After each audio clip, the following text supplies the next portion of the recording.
ऐन सणासुदीच्या काळात कडधान्यासोबतच साखर आणि खाद्यतेलाच्या दरात वाढ झाली आहे.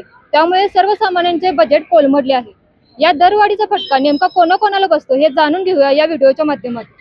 वाढलेल्या महागाईमुळे ग्राहकांकडून तुम्हाला कसा प्रतिसाद मिळतो? लोक आधी 10 किलो साखर नेत होती, ते आता कमी प्रमाणात न्यायला लागल्यात. म्हणजे 10 किलोवरून ती 5 किलोवर 2 किलोवर आल्यात. त्यामुळे प्रतिसाद थोडा कमी मिळायला लागला. आणि लूज तेलावरती आता सरकारने बंदी घातली, त्याच्यामुळे ग्राहक कमी झालेत की मग ग्राहकांच्या ह्याच्यात काय होईल? लूज तेल आता महाग पण झाले, त्यामुळं थोडंफार प्रमाण पण कमी झाले गिऱ्हाईकांचं. सरकारने घेतलेला हा दरवाढीचा निर्णय म्हणजे याबद्दल तुम्ही काय सांगाल? दरवाढ ही खूप म्हणजे जास्तच झाली आहे. त्यामुळं गिऱ्हाईकांवर त्याचा परिणाम वेगळा व्हायला लागला आणि दुकानदारांवर पण परिणाम वेगळा व्हायला लागला. त्यामुळे गिऱ्हाईक थोडं कमी यायला लागलं. मी मेसेज मिठाई ब्रदर्सचे मालक बोलतोय.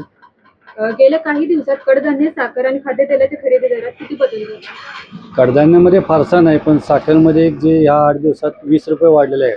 पण थोडे मंदी पण दिसत आहे. गव्हर्नमेंटने बाहेरून साखर मागवलेली आहे आणि त्याच्यावर चर्चा चालू असल्यामुळे साखरेत थोडी मंदी येण्याची शक्यता आहे. वाढलेल्या दरामुळे ग्राहकांच्या खरेदीवर परिणाम झालाय. तसे बघायला गेलं तर बाकीचे आयटम कुठले वाढलेले नाहीत, फक्त तेल आणि साखर याच्यामध्येच थोडीशी वाढ झाली होती. बाकीचे सर्वसाधारण आयटम ह्या 100 रुपयाच्या आसपास किलो आहेत आणि तो अफोर्डेबल आहे. ह्याच्यापेक्षा फार कमी झाले तर मिलवाल्यांना सुद्धा परवडत नाही आणि शेतकऱ्यांना सुद्धा त्याचा बेनिफिट मिळत नाही. मग आता तुमच्या मागणीमध्ये म्हणजे आता ग्राहक जे येणारे ग्राहक आहेत त्यांच्या मागणीत काय घट झाली की आहे तसंच? आता सध्या मार्केटच थोडं शांत आहे, पण असं वाटत नाही. पण 1 तारखेनंतर थोडी मागणी चालू होईल, कारण आता कोकणात पाऊस कमी झाल्यामुळे गिऱ्हाईकाची सुरुवात होईल. पण फारसा फरक पडलेला नाही. पण 1-2 आयटम साखर आणि तेल याच्यावर जे वाढ झालेली आहे याचा थोडाफार फरक मार्केटवर पडलेला आहे. पूर्वी आणि आत्तामध्ये ग्राहक तुमच्या खरेदी करत असताना कमी प्रमाणात माल खरेदी करतात की आहे असंच खरेदी करतात? एकंदरीत आता ग्राहकाची स्टोरेज हे कमी झालेलं आहे. ग्राहकाचा थोडाफार म्हणजे रोज लागेल तेवढे नेणे, 5 किलो 10 किलो तांदूळ आणि बाकीचे आयटम अर्धा किलो पावशेर याच्यावर भर जास्त आहे. जेणेकरून ग्राहक इन्स्टंट आयटमकडे जास्त वळत आहे, म्हणजे हॉटेल याच्याकडेच त्यांचा फारसा ओढा आहे. सरकारने घेतलेला हा दरवाढीचा निर्णय तुम्हाला कसा वाटतो? म्हणजे याबद्दल तुम्ही काय म्हणजे सरकारचा निर्णय आहे असं मी म्हणू शकत नाही, पण जनरली बाजारातल्या आवक जावक आणि असणाऱ्या उत्पादन याच्यावर दर ठरले जातात. आता बाहेरून येणाऱ्या मालावर जर टॅक्स लावला असेल तर तो वाढतो, पण साखर हा बाहेरून येत नाही, आपल्या इथेच पिकतो. त्याच्यात गव्हर्नमेंटचा किती रोल आहे आणि कारखानदारांचा किती रोल आहे हे आपण अभ्यास केल्यानंतरच बघू शकतो.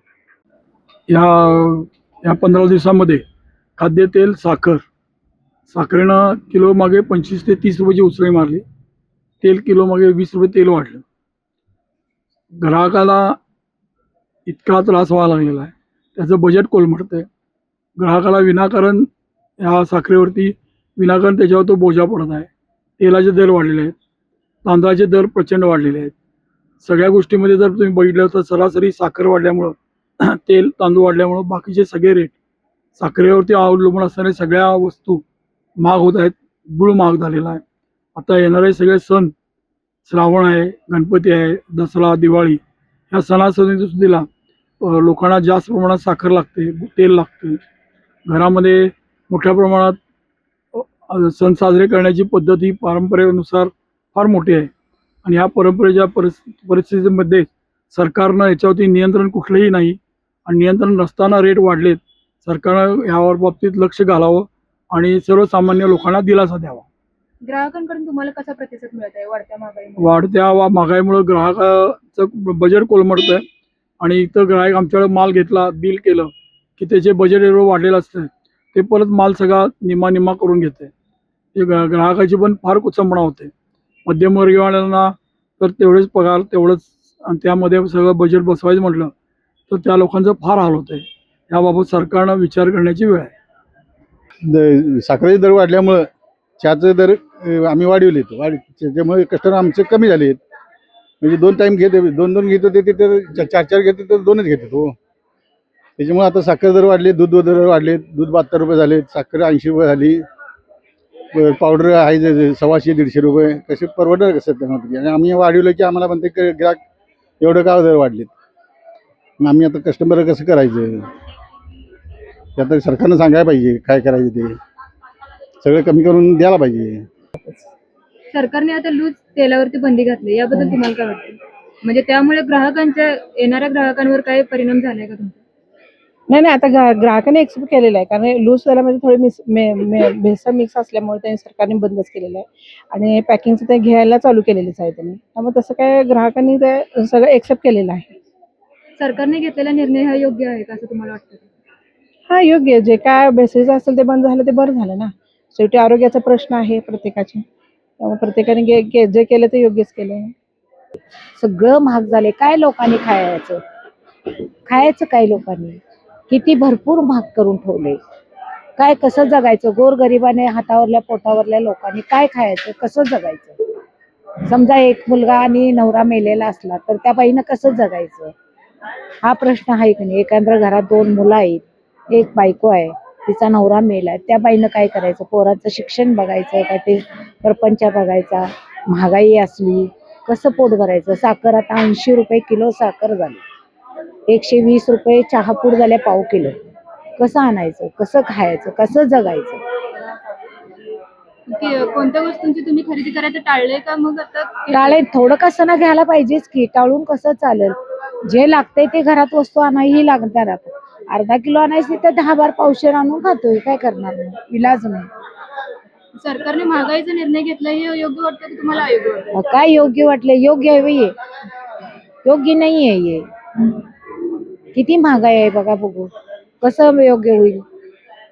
लाडक्या बहिणींचे पैसे पण बंद करून ठेवलं त्यांनी. सगळं कसं जगायचं लोकांनी? काय ना, घर भाडं आहे, पाणी बिल आलं, घर भाडं आलं, परत पाण्याचं बिल आलं, लाईट बिल आलं, जाण्या येण्याचा खर्च वाढलाय, पेट्रोलचा खर्च वाढलाय. माणसानं जगायचं कसं? माणसाने खूप मोठा परिणाम झालेला आहे. जी 40 रुपयाची साखर होती ती डबल एकदम 80 रुपये वाढवलेली आहे. डाळीच्या किमती वाढवलेल्या आहेत, तेलाच्या किमती वाढवलेल्या आहेत. म्हणजे सर्वसामान्य लोकांना जे रोजचं गरजेचं अन्न आहे तेच एवढं महाग करून ठेवलंय की सामान्य जनतेने जगायचं की नाही जगायचं, हाच मोठा प्रश्नचिन्ह सामान्य जनतेसमोर उभा केलेला आहे. मग तुम्ही कोणत्या गोष्टी घेणं टाळलंय की मग आता कमी केलं? साखर कमी केलेली आहे, डाळ पण घ्यायची कमी केलेली आहे. म्हणजे रोजच्या जेवणात आमटीच्या ठिकाणी दुसरा पर्याय आम्ही शोधतोय. कधीतरी बटाट्याची आमटी, कधीतरी वांग्याची आमटी, असे पर्याय शोधलेले आहेत. दरवाढीमुळे तुमच्या महिन्याच्या बजेटवर किती परिणाम झाले? 100%. किती परिणाम झाले तरी? भरपूर झालंय. बजेटच कोसळलंय नाही सगळं. आता जर 10,000 असलं तर 10,000 आणि 2-3 हजार रुपये एक्स्ट्रा लागतातच नाही. मग सगळं बजेट महिलांचं कोसळलंय. मग आता तुम्ही काही वस्तूंची खरेदी करायची कमी केलंय का, मग आहे असंच करताय?